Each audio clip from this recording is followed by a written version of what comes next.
Hello, here are a few of my alternative energy devices.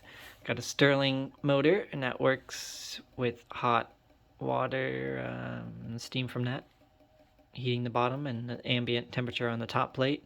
Creates a temperature differential that will turn this motor. And here's a steam engine prototype, but it does work. You could fill it with water, and then you have to burn something underneath here in order to turn this. Sorry, I don't want to test that outside. Here I've got a calculator run on 4 of these power cells, and they are 2 connected in series, 2 in parallel.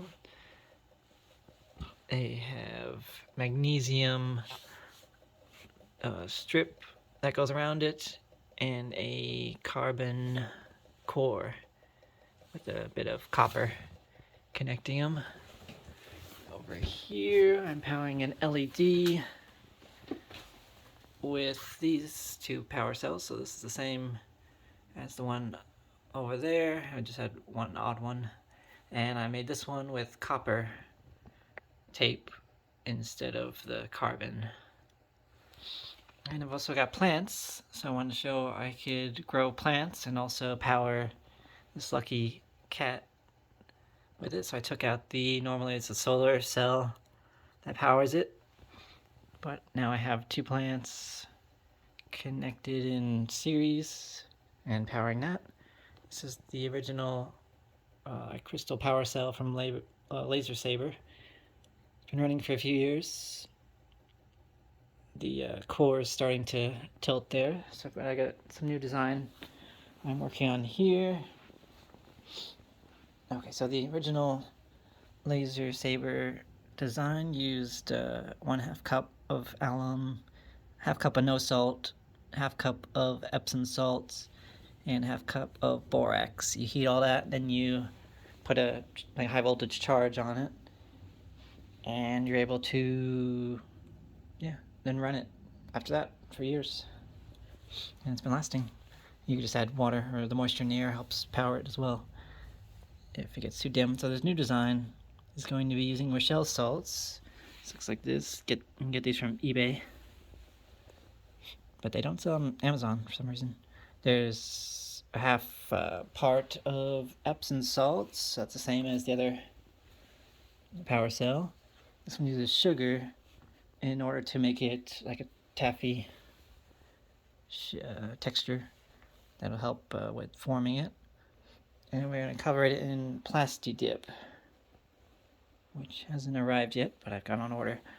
This sodium silicate solution will be coating the metals to help with the issue of before, where the magnesium rod would start to come out. And there's also pyrite and galena. So pyrite is fool's gold, and galena is this here. Alright, so I'll have to mix those together and put them in a smaller container like this one. Just a copper cap and like a zinc screw. I've also got some more of these rods and some zinc screws that are longer, aluminum foil, aluminum rods, and copper I'll be testing with. And then there's some gold leaf sheets, because gold is one of the best in non-oxidizing materials for batteries. So probably the batteries of the future will be gold if the commercial value wasn't so expensive of it. And this is the alum baking, so the baking soda and the cream of tartar, you can combine these two to equal the shell salts, or just buy Rochelle salts. But it's harder to get these, and it's more expensive. Alright, oh, I forgot. These power cells are powering this humidity detector and temperature sensor.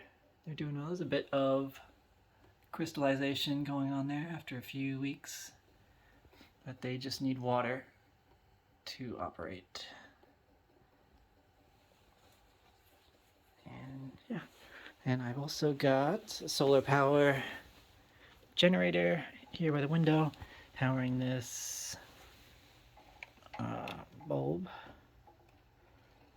use the charge, and it'll be connected to a charging controller. So I also have a fan, which will hopefully power this little windmill.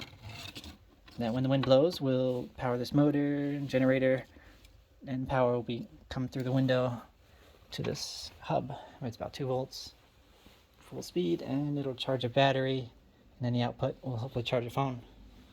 That's the goal with the next setup, to have enough volts, 5 volts and 1 amp to charge a phone. Alright, I think that's everything.